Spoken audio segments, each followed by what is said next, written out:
Hey everybody. Today we're going to create a button using the advanced button block in Cadence blocks. And there's a lot to do with buttons. First of all, you have to make them stand out enough so that people are going to want to click them.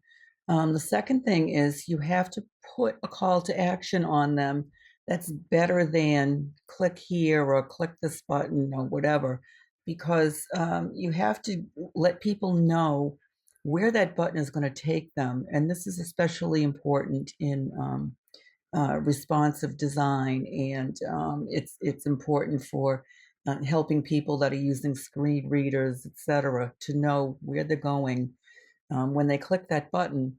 And that's also going to help you in SEO because you're giving people a clear path of where they're going when they click that button. Another thing is there are certain ways to design a button so that it can be clicked on mobile easily. And I know I've been to websites on my phone where the buttons are so small or the links are so small that you have a hard time clicking it. And then imagine somebody who has mobility impairments or whatever, and they can't click on a button. This is going to really ruin their user experience. So you have to be mindful of this. So I started with a row layout like I always do, and I'm going to add a advanced button. This is a cadence block. You can tell because it's blue. And this is the default button that they give you.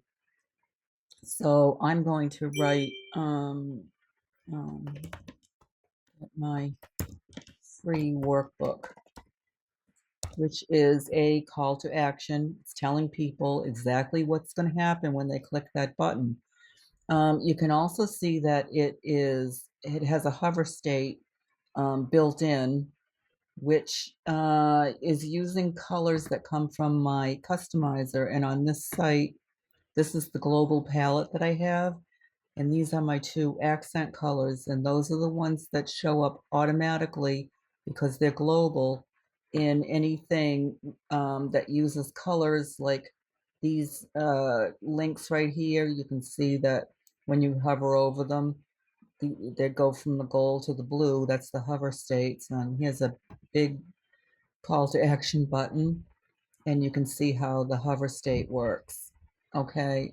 Now, of course, you're going to set your global palette however you want it. So if you get this button off my Cadence, my custom design library, and you download it onto your site, it's going to take on the colors that you have already chosen for your global palette. So if you have shades of pink or whatever, it's going to show up that way because it's using global colors.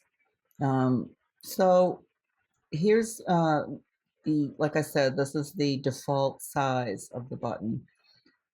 And from a design standpoint, this is fine, except that if you really want to make this easier to click and easier to see and also look better and look more professional, I would add padding on each side of the words to make this just a little wider. Right now, it's about the same on top as it is on the sides, and it really should be wider on the sides. So I clicked on use the custom size. Let's see here, that's the presets. I like to use custom size. And then I'm going to add some significant padding on each side of it. So I'm going to add 20, and you can see where it turned green right there. It shows you that I added, and I didn't add that much. There's already some default padding on there. So I'm going to go even bigger and add more. I'm going to do 30. Okay, and you can see how that just made it look better. It looks more grounded and more substantial and not like it's going to fall over. And it's just a little design quirk that really helps that button stand out. All right, so, and I can also add an ARIA label here. An ARIA label is for screen readers. So I'm going to just put my call to action in there so that when people are using a screen reader, they know what's going to happen when that button gets clicked.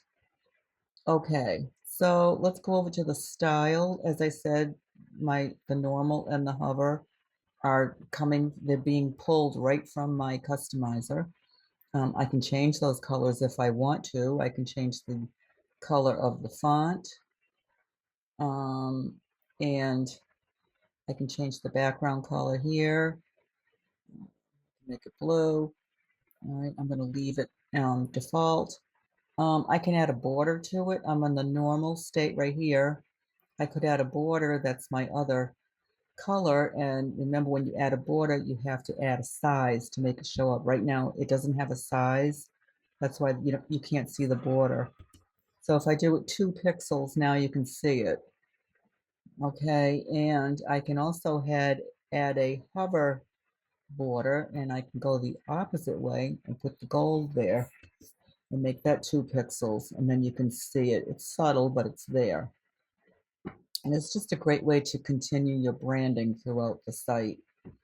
Now, box shadows, I like to add a little bit of a shadow to my buttons sometimes. Now, the color that they give you is this really pale gray. They have the opacity turned way down, so it's very transparent. I think I'm going to pull it up. I might even make it the blue and make the opacity, bring it down. Okay, now you can barely see it. And that's because right here you have an X and a Y axis. And that will make it larger. Right now it's set to 1. That's probably 1 pixel. So you can barely see that shadow. See if I click off, barely see it. So if I bring up the X axis, you can see it moving out on the side of the button right there. And if I do the same on the Y axis, now it's moving down. So now it looks like it's picked up off the page. It looks like a button. So it's giving people a visual clue that they can click on that button. And this is blur. So if I bring the blur all the way down to 0, it's a very hard shadow. You can see it's a hard edge shadow. So I like to blur them out a little bit because it makes it look more realistic, like it's an actual shadow. And if you bring the blur out a lot higher, you can see how that's a nice visual cue on the fact that this is a button. Spread will will kind of dissolve the shadow out. And I think spread sometimes looks not very neat. It looks a little dirty, I think. So I don't usually use that spread feature. Inset means that you can put the shadow inside the button. And that's an interesting look because when you see it, it looks like it's already pushed in. So that's a very interesting look. It's not what I want for mine, so I'm going to get rid of that, but it's something that you can consider if you had something that looks like you want it to look like it's already been clicked, then that could be something that you would use. And don't forget, now this is on the normal style. So when we go on to the hover state, we can add a different color shadow if you'd like. And inset doesn't work. And you can see how it looks different. So you can leave this alone, or you can add a different color if you would like when you hover over it. Okay, icon settings, we can add an icon. We can show just an icon. So I like to add, sometimes if you add an arrow, and that's another visual cue that tells people that when they click that button, they're going to go somewhere. You can change the size of the icon. You can change the color, the hover color, and the regular color. You can add padding to it, and then you can add a title for screen readers. And I'm going to just put get my free workbook in that. You can change the where the icon shows up, put it on the left or the right. You can show just the icon, which I think is silly. And then you got the typography settings. You can change the font size and the line height. You can change the font family, the weight, the letter spacing, etc. Okay, so now when we go over to the general settings, don't forget to put your link in here. And when you put your link in, make sure you hit that arrow. That's the submit arrow, so the link will stay. The button inherit styles. I like the buttons that are filled. However, you can do an outline.